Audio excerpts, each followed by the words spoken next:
안녕하십니까. 부동산 학개론 한동균입니다. 자, 293페이지가 되겠습니다. 자, 부동산 개발 및 관리론인데, 자, 이 개발 관리에서 우선은 여기서는 시험 문제 이용에서는 하나, 이 도시 스프롤 형상이 가끔 나오니까 이 용어 하나 보도록 하겠습니다. 자, 294페이지 4번 문제가 되겠습니다. 자, 도시 스프롤 형상에 관한 설명으로 틀린 것을 이제 묻는 거죠. 자, 도시 그러니까 스프롤 형상이 되겠습니다. 자, 도시 이 스프롤은 확산이라고 하죠. 예. 자, 이 도시 스프롤은 이렇게 확산이라고 번역을 합니다. 자, 도시 스프롤 형상은 도시의 성장 개발이 무질서하고 우린 주먹구구식 무계획적으로 또는 불규칙적으로 도시의 외곽부를 향하여 평면적으로 확산되는 형상을 말합니다. 자, 1번 보시면은 도시의 성장이 무질서하고 불규칙하게 확산되는 형상 개념이죠. 2번 주로 도시 중심부의 오래된 상업지역과 주거지역에서 집중적으로 발생한다니까 틀렸습니다. 도시의 외곽부를 향하여 평면적으로 확산되는 형상입니다. 2번 틀렸고 3번 도시교외로 확산되면서 중간중간에 공지를 남기기도 한다. 이거는 도시 스프롤의 유형이죠. 자, 우리가 이 스프롤의 유형, 도시 스프롤의 유형에서 개구리 뜀뛰기 개발을 얘기합니다. 개구리 뜀뛰기 개발. 자, 3번 지문은 개구리 뜀뛰기 개발이죠. 이렇게 개구리가 뛰는 것처럼 이렇게 도시 중간중간에 빈 공지를 남기면서 이 교외로 우리가 확산되는 형상을 말합니다. 4번 스프롤 형상이 발생한 지역의 토지는 최유효 이용에서 괴리될 수 있다. 토지의 최유효 이용으로부터 괴리되고 있기 때문에 나타나는 형상이고, 간선도를 따라서 스프롤이 전개되는 형상이 나타나죠. 자, 자동차 이 전용도로인 우리가 간선 도로를 따라서 우리는 스프롤이 확산이 전개되는 형상, 이 스프롤이 전개되는 형상이 나타나고, 자, 또 이러한 도시 스프롤 형상은 주거지역에서뿐만 아니라 상업지역, 공업지역에서도 발생하고, 이 지가의 수준은 지역의 특성에 따라 다르겠지만은 일반적으로 표준적 수준 이하를 말한다. 표준적 수준 이하를 의미한다는 내용입니다. 자, 2번이 정답이 되겠죠. 자, 관련해서 기본적 개념 잘 알아두시기 바라고, 자, 다음은 296페이지에 7번 문제로 가겠습니다. 자, 부동산 개발의 위험에 관한 설명으로 틀린 것은 부동산 개발 사업은 그 과정에 내포되어 있는 불확실성으로 인해서 위험 요소가 항상 존재합니다. 자, 부동산 개발 사업의 위험은 월포드라는 학자를, 월포드의 견해를 시험에 우리는 많이 출제하죠. 자, 월포드는 부동산 개발의 위험이죠. 자, 부동산 개발의 위험. 자, 월포드는 부동산 개발의 위험을 우리가 법률적 위험은 법적 위험을 의미하겠죠. 자, 그리고 시장 위험, 그리고 비용 위험으로 크게 나누어 볼 수 있습니다. 자, 그러면은 이 법률적 위험을 보시면은 관련해서 이 이용 계획이 확정된 토지를 구입을 하는 것은 법률적 위험 불함을 줄이기 위한 방안 중 하나, 3번 맞고, 개발사업 부지에 군사시설 보호구역이 일부 포함되어 개발사업이 지연되었다면 이는 시장 위험 분석을 소홀히 한 결과가 아니라 법률적 위험 분석을 소홀히 했습니다. 4번 정답. 공사 기간 중 이자율의 변화, 또 시장 침체에 따르는 이 공실이 장기화되는 것은 시장의 위험으로 볼 수 있죠. 그래서 정답은 4번이 정답이 되겠습니다. 자, 9번 문제로 갑니다. 자, 월포드는 부동산 개발 과정. 자, 월포드는 부동산 이 개발 과정에 있어서의 단계를 7단계로 나누죠. 자, 구상 아이디어 단계가 있고, 두 번째는 아이디어 단계가 되면은 두 번째는 예비적 타당성 분석 단계가 있습니다. 자, 예비적 타당성 분석 단계가 있고, 세 번째는 적정한 부지를 모색 확보하는 부지 구입 단계, 네 번째는 타당성 분석 단계, 이제 정밀하게 분석하는 이 타당성 분석 단계가 있죠. 다섯 번째는 자금을 조달하는 금융 단계, 여섯 번째는 택지를 조성하는 건설 단계, 일곱 번째는 조성된 택지를 분양하는 마케팅 단계. 이렇게 여러분이 7단계로 이루어졌다. 또 2년 전에 또 출제를 순서를 한번 또 출제를 했었죠.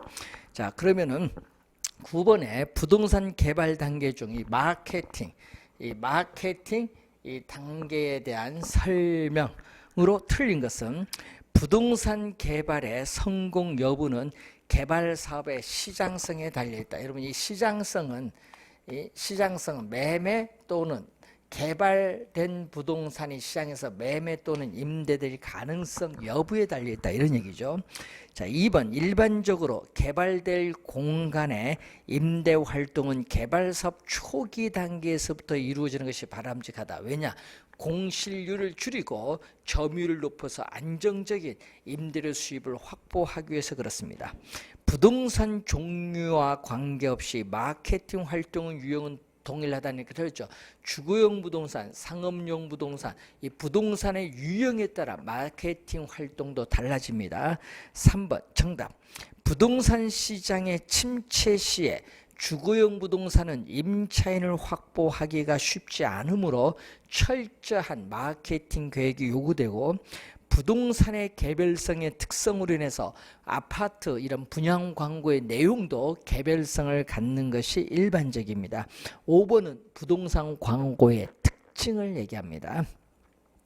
자, 10번 문제로 갑니다. 부동산 개발 사업 시에 분석할 내용에 관한 설명으로 틀린 것은, 자, 1번 정답인데 민감도 분석은 투입 요소의 변화에 따라 산출되는 요소인 수익성이 어떻게 변화하는가를 측정하는 겁니다. 그런데 이 시장에 공급된 부동산이 시장에서 일정 기간 동안 소비되는 비율을 조사하여 해당 부동산 시장의 추세를 파악하는 것은 흡수율 분석에 대한 얘기죠. 흡수율 분석.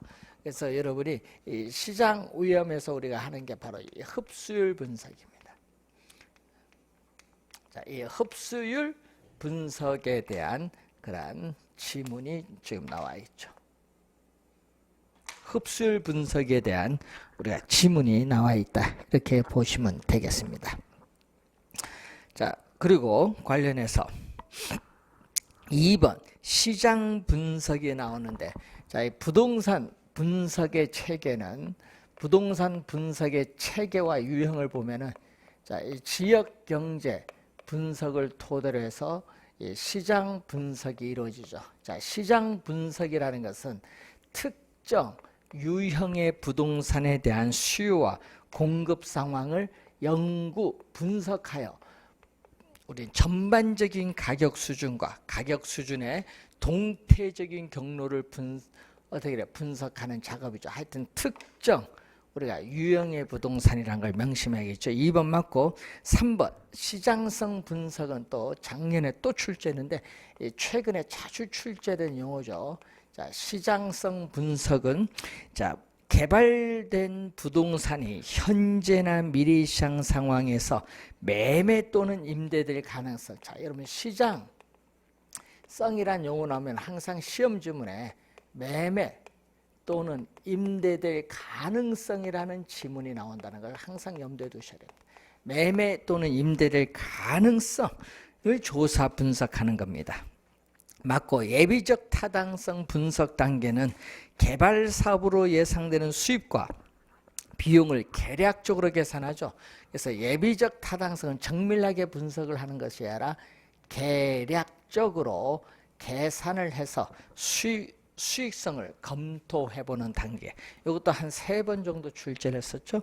자, 5번 인근 지역, 대상 부동산에 속한 지역인 인근 지역 분석은 부동산 개발에 영향을 미치는 환경 요소의 현황, 요즘 환경 영향 평가 있죠. 환경 요소의 현재의 상황, 현황과 전망을 분석하는 것을 말합니다. 자, 확인해 보시기 바라고. 자, 14번 문제로 갑니다. 아파트 재건축 사업 시에 조합의, 재건축 조합이죠. 조합의 사업성에 부정의 동그라미, 부정적 영향을 주는 요인은 모두 몇 개인가? 건설 자재의 가격이 상승하면 건축비가 상승하죠. 건축비가 상승을 하게 되면은 조합원의 부담이 증가하기 때문에 수익성이 악화가 되어 부정적 영향. 자, 일반 분양분의 분양가가 상승하면 어떻게 돼요? 조합이 부담이 줄어들면서 수익성이 어떻게 돼요? 긍정적 영향을 주죠. 조합원 분담금 인상하면 수익성에 부정적 영향.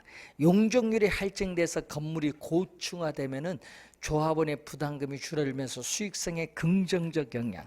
이주비 대출 금리가 하락해서 이주 비용이 적게 들면은 조합의 수익성에 긍정적 영향.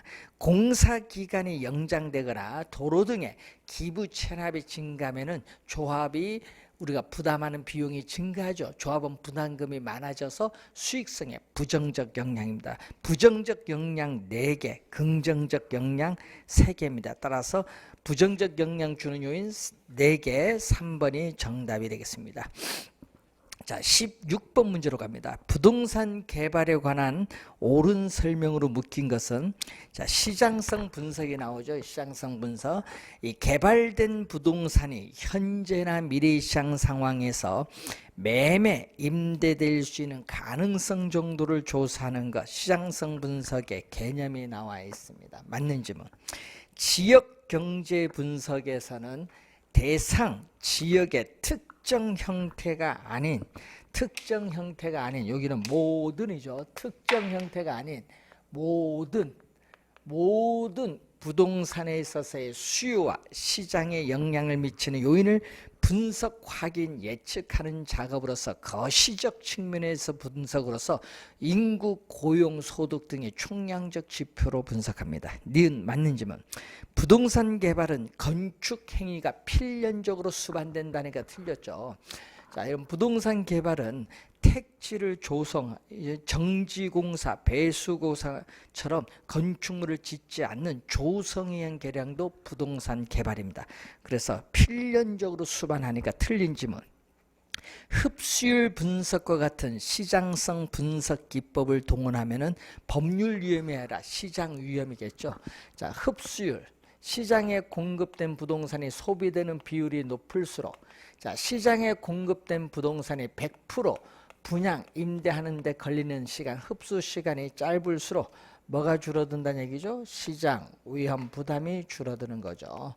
시장 위험 부담이 줄어드는 것을 말합니다. 부동산 개발에는 토지의 효용 증진을 도모하나 항상 어떻게 돼요? 위험성이 수반된다 하니까 맞는 지문이죠. 자, 기역, 니은, 미음이 맞네. 기역, 니은, 미음 3번 정답이 되겠습니다. 부동산 개발에 관한 설명으로 옳은 것을 모두 고른 것. 자, 기역은 부동산 개발업의 관리 및 육성에 관한 법률에 의한 부동산 개발 개념이죠. 기역 시험에 많이 나옵니다. 부동산 개발이란 타인에게 공급할 목적으로 토지를 조성하거나 공작물을 설치하는 행위로 조성, 건축, 대수선, 리모델링, 용도 변경 또는 설치되거나 될 예정인 부동산을 공급하는 것을 말한다. 자, 밑줄은 다만 시공을 담당하는 행위는 제외한다. 여러분, 시공을 담당하는 행위는 제외한다. 요거 중요 포인트입니다. 기억 맞는지만. 개발권 양도제는 개발 제한으로 인해서 규제되는 보전 지역에서 발생하는 토지 소유자의 손실을 보전하기 위한 제도, 이 개념은 맞은데 현재 널리 시행되고 있다 하니까 틀렸죠. 현재 우리나라에서는 시행되고 있지 않습니다. 니은 틀린 지문. 흡수율 분석은 부동산 시장의 추세를 파악하는 데 도움을 주는 것으로서 과거의 추세를 정확하게 파악하는 것이 주된 목적하니까 틀렸죠. 흡수율 분석에 있어서의 목적은 부동산 시장에서의 과거 및 현재의 추세를 정확하게 파악을 해서 이 미래의 흡수율을 우리가 파악하는데 주된 목적이 있어요. 따라서 우리가 틀린 지문이 되겠습니다. 틀린 지문. 자, 네 번째, 개발 사업에 있어서 법률적 위험은 공법적 측면. 자, 이 공법적 측면에서 토지 이용 규제가 나타나겠죠. 자, 이 토지 이용 규제는 바로 용도, 지역, 지구제의 변경 가능성이 있느냐 이런 걸 보는 거고, 또 사법적 측면에서의 개발 사업에 대한 주민의 민원이라든지 이 소유권 관계 이런 것은 사법적 측면에서 나타나는 거겠죠. 자, 그래서 네 번째 맞는 지문. 다섯 번째, 개발 사업에 대한 타당성 분석의 결과가 동일한 경우에도 분석된 사업안은 개발 업체에 따라 체크될 수도 있고 그렇지 않을 수 있다. 왜냐하면은 개발 업자에 따라 개발 사업에 대해서 요구하는 수익률이 다를 수 있기 때문이죠. 자, 그것은 어디 설명? 네 번째에서 나타나는 설명입니다. 미음은 맞는 지문이죠. 그래서 기역, 리을, 미음이 맞습니다. 2번 정답이죠. 이런 박스 형태의 문제 좀 주의를 해두셔야 되겠습니다. 자, 19번 문제로 갑니다. 부동산 분석의 단계와 관련된 설명이다. 올바르지 않은 것은 부동산 시장은 지역 경제에 의해서 영향을 받기 때문에 이 지역 경제 분석 이후에 시장 분석을 하는 것이 바람직하다. 맞고, 이 시장성 분석은 매매 또는 임대될 가능성, 즉 분양 가능성을 분석하는데 시장 분석을 거친 후에 시행하는 것이 타당하죠. 자, 그리고 타당성 분석은 투자로 인한 수익성을 분석하는 것으로서 시장성 분석 이전에 하는 것이 바람직하다는 게 틀렸죠. 시장성 분석 이후에 하죠. 개발 사업을 성공적으로 수행할 수 있을지 여부를 우리가 분석을 하는데 세후 현금 수지를 기준하죠. 그래서 투자자들의 자금을 끌어들일 만한 충분한 수익이 있는지를 파악을 하는 거죠. 그래서 최종적인 투자 분석이죠. 그래서 네 번째, 부동산 투자 분석은 투자 사업에 대한 이 타당성 분석에서의 현금 수지 정보를 근거로 시행하는 것이 바람직하고, 투자 분석에서는 분석 대상 부동산 투자 사업의 뭐를 시행 여부를 결정하죠. 시행 여부를 결정을 하게 됩니다. 자, 학자에 따라서는 요 세 가지를 묶어서 시장 분석이라고 하고, 또 요 두 가지를 묶어서 경제성 분석이라고 하죠. 자, 시장 분석을 먼저 하고 경제성 분석이 나중에 이루어집니다. 그래서 시장 분석이 선행 분석이라면은 경제성 분석은 우리가 후행 분석이죠. 선행 분석, 후행 분석. 작년 시험에 또 경제성 분석이 또 나왔죠. 이 경제성 분석은 이 개발 사업, 어떤 개발 사업에 있어서의 이 수익성 여부를 평가하기 위해서 고안된 거죠. 이 수익성이 있느냐 없느냐가 중요한데, 수익성이 있으면 개발 사업을 하는 거고 수익성이 없으면 개발 사업이 이루어지지 않죠. 그래서 이 개발 사업에 대한 최종적인 투자 여부가 결정되는 것이 되겠습니다. 자, 3번 정답이 되겠죠. 자, 항상 기본적 개념 잘 확인해 두시면 되겠습니다. 자, 23번 문제로 갑니다.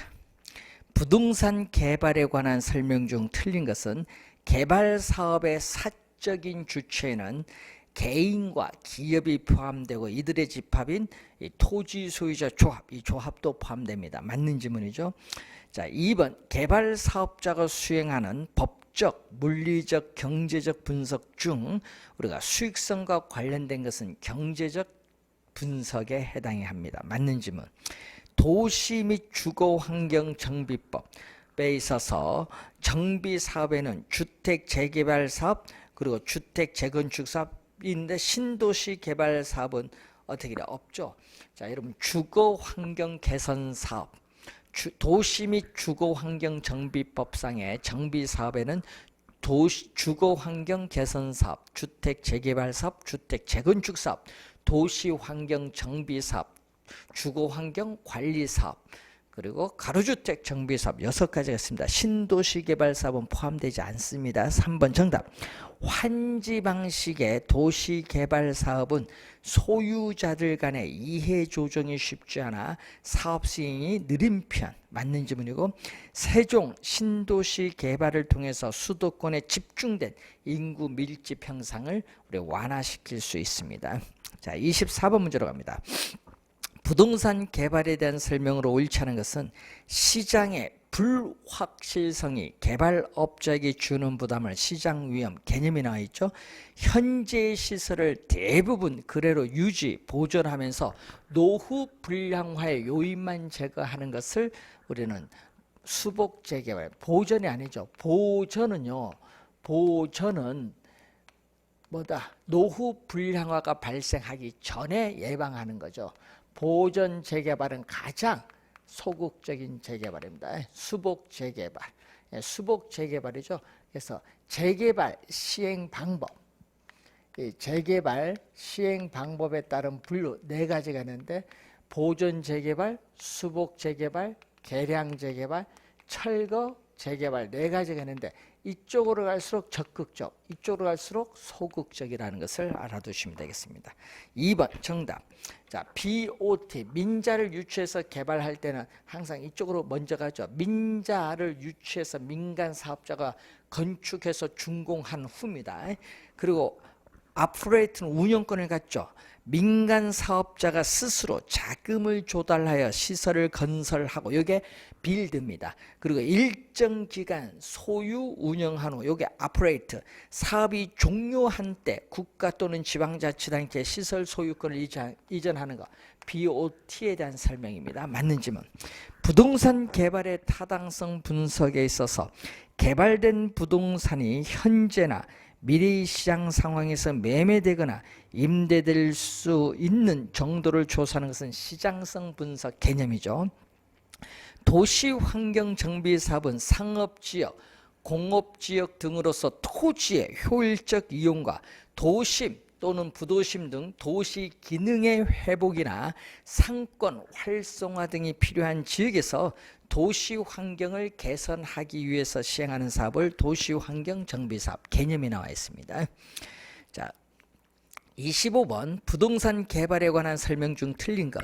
우리나라의 도시 개발은 매수 방식 또는 환지 방식, 또 매수 방식과 환지 방식을 혼합한 혼합 방식으로 시행할 수 있습니다.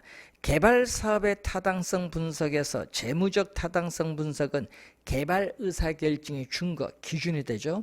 재정비 촉진지구는 농촌에서 농지 기반 시설의 재정비를 촉진하기 위한 지역, 3번이 틀렸죠.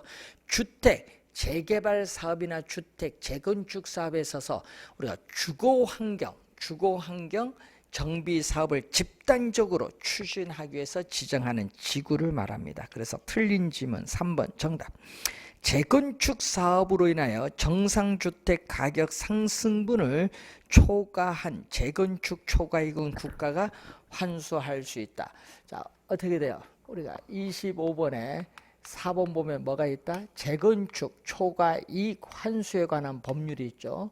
자, 재건축 초과이익 환수에 관한 법률인데 지금 재건축을 부담하는 게 2017년 올해까지 지금 유예가 되고 있죠.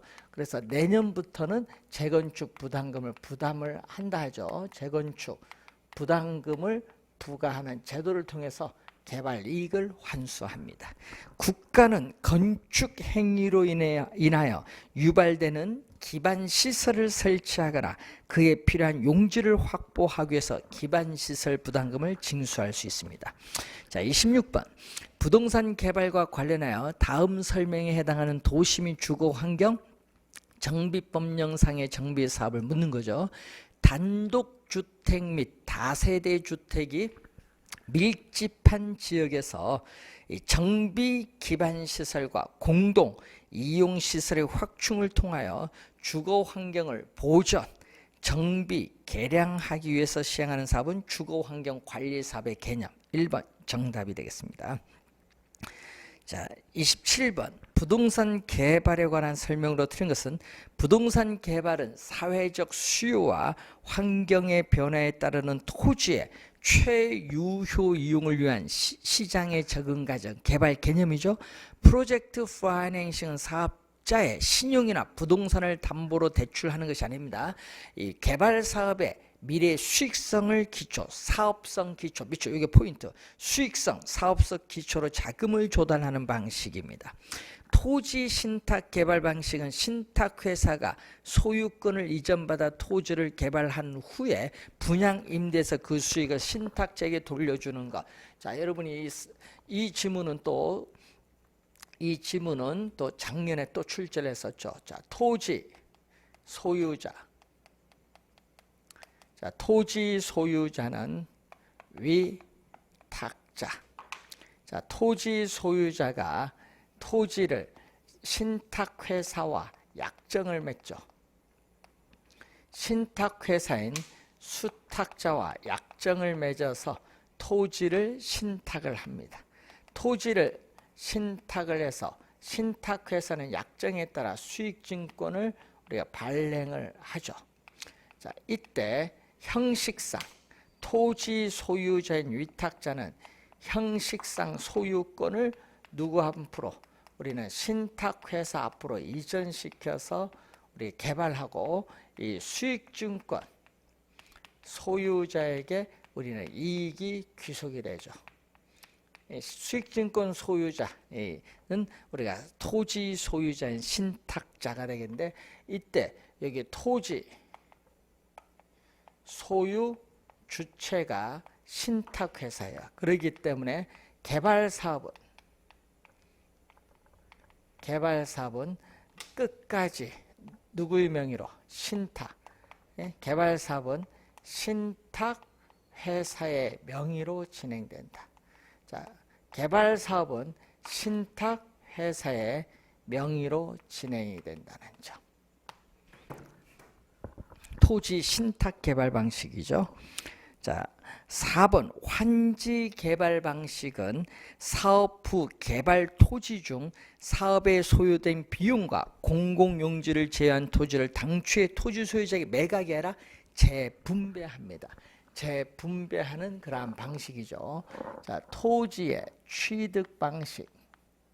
자, 토지의 취득 우리가 방식에 따르는 부동산 개발 방식은 단순 개발 방식, 토지 소유자에 의한 자력 개발로서 토지 형질 변경 사업이 대표적이죠. 자, 지금 우리가 환지 방식, 그리고 매수, 수용 방식, 그리고 혼용 방식이 있습니다. 자, 이 혼합 방식은 매수 방식과 환지 방식을 혼합하여 개발하는 방식이죠. 자, 특히 이 세 가지가 또 자주 출제를 하고 있는 지문입니다. 자, 4번 정답이고 혼용 방식은 환지 방식과 매수 방식을 혼합한 방식으로 도시개발 사업, 산업단지 개발 사업 등이 주로 사용되고 있습니다. 자, 29번 문제로 갑니다. 다음은 부동산 개발 사업에 대한 설명이다. 거리가 먼 것. 자체 개발 사업은 개발 사업 이익이 모두 토지 소유자에게 귀속되나 자금 조달의 부담이 크고 위기 관리 능력이 요구된다. 쉼표 뒤에는 단점이 되겠습니다. 사업 위탁 방식은 개발업자가 토지 소유자에게 사업 시행을 의뢰하는 게 아니죠. 2번이 정답인데, 자, 우리는 개발 주체에 따르는 개발 방식 중에서 정부가 부동산 시장에 직접 개입을 해서 개발하는 매수 방식의 공영 개발도 있지만은 또 민간 개발 방식이 있죠. 자, 이 민간 개발 방식에서 그 1번 지문처럼 자체 개발 방식이 있어요. 자체 개발 방식이 있지만은 또 토지 소유자와 개발업자 간에 공동으로 개발하는 지주 공동사업이 있겠죠. 자, 지주 공동사업에 있어서 사업, 우리가 위탁형, 사업 위탁형 또는 사업 수탁 방식이 있습니다. 자, 사업 위탁형, 사업 수탁 방식이 있죠. 예? 그래서 토지 소유자가 개발업자에게 이 개발사업 전반을 위탁 대행하고 개발업자는 개발사업 위탁 대행에 따르는 어떻게 돼요? 수수료를 취하는 방식이죠. 그래서 우선 토지 소유 주체는 토지 소유자고 또 개발사업에 필요한 자금도 개발업자의 주선에 따라서 우리는 자금 조달도 토지 소유자가 합니다. 그런데 중요한 것은 토지 우리가 소유 주체가 토지 소유자이기 때문에 또 개발사업은 끝까지 누구의 명의로? 토지 소유자의 명의로 진행된다. 개발사업은 끝까지 토지 소유자의 명의로 진행된다는 점. 2번 정답이고 3번 분양금 공사비 지급 방식은 토지 소유자가 사업 시행에 있어서 건설업체의 공사를 발주하고 공사비 지급은 분양 수익금으로 지급을 하게 되는 방식이죠. 그래서 이 분양금을 공사비로 뭐한다? 지급하는 방식을 묻는 거죠. 자, 4번 이 투자자 모집 방식은 개발업자가 조합 아파트 같이 투자자로부터 사업 자금을 마련해 사업을 시행하고 투자자에게는 투자한 지분에 따라 일정의 투자 수익 또는 지분을 보장하는 방식이 바로 투자자 모집형을 의미하죠. 자, 투자자 모집형 부동산 신디케이트 방식이죠.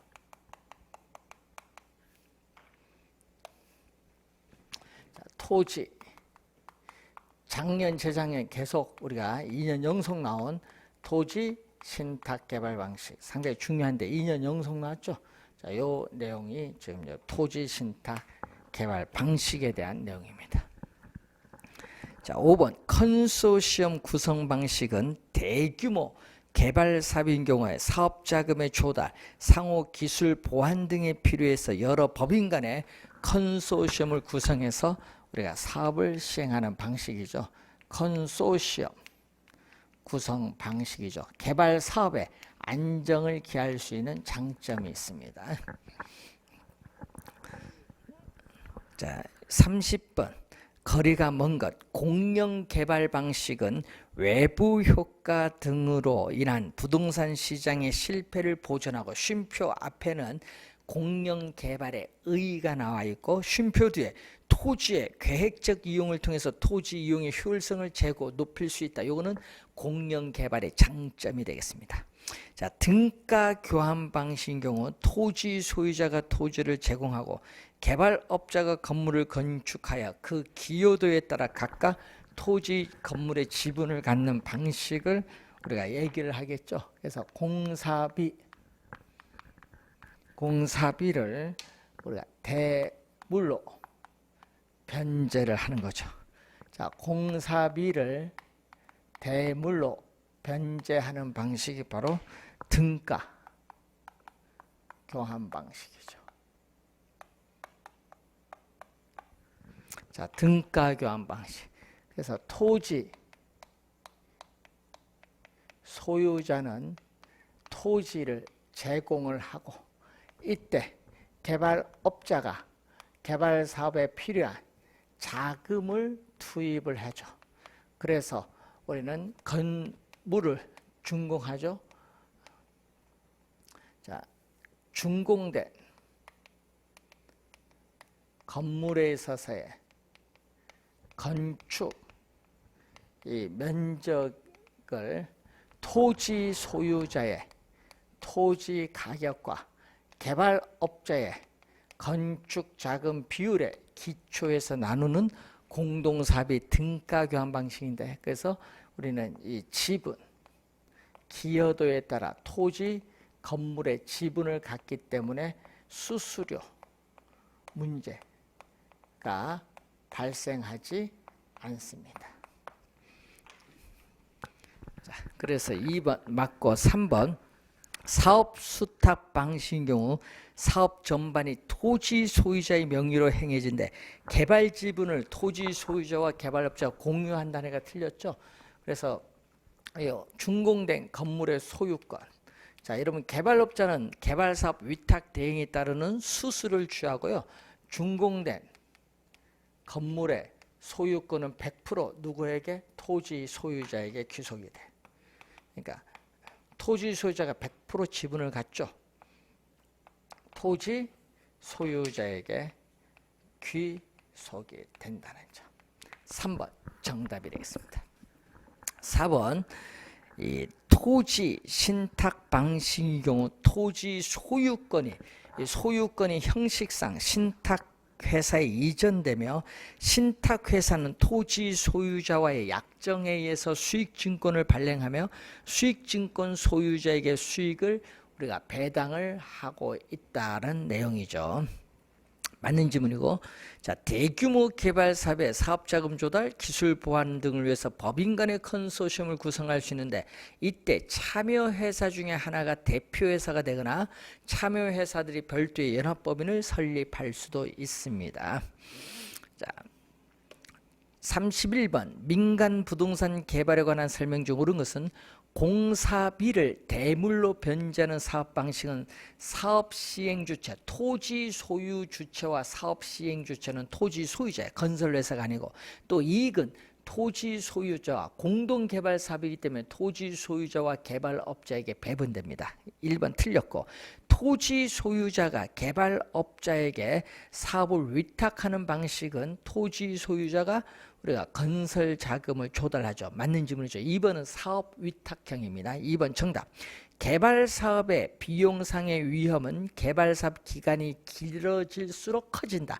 작아지는 것이 아니라 커지는 거고, 토지 신탁 방식에서는 사업 시행은 누가? 사업 시행 주체는 신탁회사, 자금 조달, 이익 귀속, 자금 조달 주체도 신탁회사, 이익 귀속 주체는 토지 소유자가 아니라 누구? 우리는 수익증권 소유자죠. 그래서 틀린 지문인데, 그래서 어떻게 되죠? 이렇게 사업 시행 주체, 자금, 신탁회사가 금융기관을 차입을 통해서 우리는 자금을 조달하고, 또 사업 시행의 주체도 바로 신탁회사입니다. 신탁기간이 끝나면 토지와 건물은 토지 소유자에게 반환합니다. 자, 5번 부동산 신디케이트 방식에서는 1인의 개발 사업자가 자금을 모두 조달하는 것이 아니라 투자자 모집형에서는 자금을 누가 조달한다? 부동산 신디케이트 자금 조달은 1인의 개발 사업자가 아니라 투자자가 조달하죠. 이 개발업자는 투자자가 조달한 자금을 가지고 개발 사업을 하는 겁니다.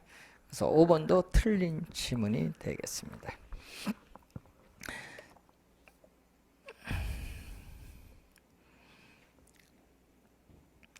자, 311페이지로 갑니다.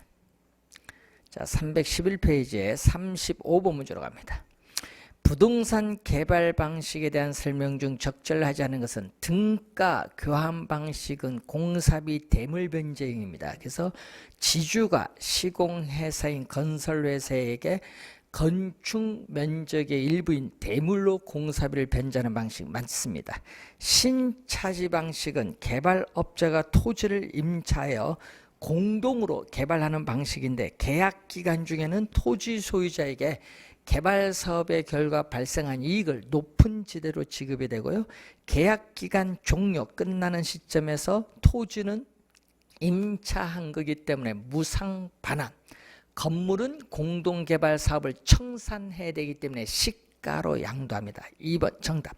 혼용 방식은 토지를 매수하고 환지 방식을 혼합 개발하는 방식으로서 도시 개발 사업, 산업단지 개발 사업 등에 주로 사용되고 있습니다. 프로젝트 파이낸싱은 사업주의 신용이나 부동산을 담보로 대출하는 것이 아니라 사업성을 기초로 자금을 조달하는 방식이죠. 자, 토지 신탁 개발 방식인 경우 형식상 토지 소유권은 부동산 신탁회사에 이전하죠. 2번이 정답이 되겠습니다. 자, 36번. 민간의 부동산 개발 방식에 관한 설명으로 틀린 것은 자체 개발 사업에서는 사업 시행자의 주도적인 사업 추진이 가능하죠. 장점이고요. 또 사업의 위험성이 높을 수 있어서 위기관리 능력이 요구되는 건 문제점입니다. 자, 토지 소유자가 제공한 토지에 개발업자가 공사비를 부담하여 부동산을 개발하고 개발된 부동산을 제공된 토지 가격과 공사비 비율에 따라 나누는 것은 등가 교환 방식에 해당합니다. 맞는 질문. 토지 신탁 방식과 사업 수탁 방식은 형식의 차이가 있으나 소유권을 이전하고 사업 주체가 토지 소유자가 된다는 점이 동일하다니까 틀렸죠. 신탁 방식은 토지 소유자가 신탁회사에 토지 수익권, 소유권을 이전해서 개발하지만은 위탁형은 토지 소유자가 토지를 소유하면서 개발하기 때문에 차이가 있습니다. 3번 정답. 자, 개발 사업에 있어서 사업자금 조달 또는 상호 기술 보완 등 필요에 따라 법인 간의 컨소시엄을 구성하여 사업을 추진한다면 이것은 컨소시엄 구성 방식에 해당되죠. 5번 토지 소유자가 사업을 시행하면서 건설업체 공사를 발주하고 공사비 지급은 분양 수익금으로 지급한다면 이것은 분양금 공사비 지급 방식에 해당을 하는 개념입니다. 자, 기본적인 개념 잘 확인을 해 두시기 바라고 38번 문제로 가겠습니다. 자, 부동산 개발에 관한 설명으로 틀린 것은 부동산 개발업의 관리 및 육성에 관한 법령상 부동산 개발업이란 타인에게 공급할 목적으로 부동산 개발업을 수행하는 업을 말하죠. 맞는 질문. 법률적 위험을 줄이는 하나의 방법은 토지 이용 계획이 확정된 토지를 구입을 하는 것을 말하죠. 시장성 분석 단계에서는 향후 개발될 부동산이 현재나 미래 시장 상황에서 매매되거나 임대될 수 있는지에 대한 경쟁력을 분석하는 겁니다. 토지 신탁 방식은 신탁회사가 소유권을 이전받아 토지를 개발한 후 분양, 임대하여 발생한 수익을 신탁자에게 돌려주는 방식이죠. BTO인데 민간이 개발한 시설의 소유권을 준공과 동시에 국가에 귀속하면 BT가 와야죠. 먼저 BT. 그리고 민간은 시설 관리 운영권을 갖는데 공공은 그 시설을 임차 리스하는 거죠. 리스. 공공이 그걸 리스를 해서 우리는 사용료를 지불하는 방식은 BTL. 5번 정답이 되겠습니다. BTL에 대한 설명이죠. 자, 41번 문제로 갑니다. 정부는 사회 간접 자본 시설 등을 확충하기 위해서 민간 투자 사업 방식을 활용하고 있다. 자, 해당하는 방식이죠. 민간이 국가나 지방자치단체에 제한하여 채택이 되면 그에 따른 비용을 부담을 해서 공사를 했죠. 공사를 했는데 일정 기간 사용료 수익료를 징수해서 그 비용과 이익을 회수했어요. 아프레이트. 그 다음에 어떻게 돼? 그 시설이 국가에 귀속된다. BOT에 대한 설명. 1번 정답이 되겠죠. 자, 42번 문제로 갑니다. 시설의 준공과 함께 소유권이 정부에 귀속이 된다. BT죠. BT. 그리고 사업 시행자가 정해진 기간 동안에 시설에 대한 운영권을 가지고 우리가 내는 어떻게 돼요? 수익을 내는 방식은 BTO 방식. 2번이 정답이 되겠습니다. 자, 43번 또 민간이 개발한 시설의 소유권을 준공과 동시에 공공에 귀속시킨다. BT가 나오죠. 또 사업 시행자인 민간은 일정 기간 시설 관리 운영권을 가지고 공공은 그 시설을 임차에 사용한다. BTL 방식입니다. BTL. 그래서 4번이 정답이죠. 자, 기본적 개념을 잘 우선 확인을 해야 될 부분입니다. 자, 개발에서 올해 2문제 출제 예상되고 있기 때문에 잘 정리해 두시고, 자, 잠시 쉬고 부동산 관리로 들어가도록 하겠습니다.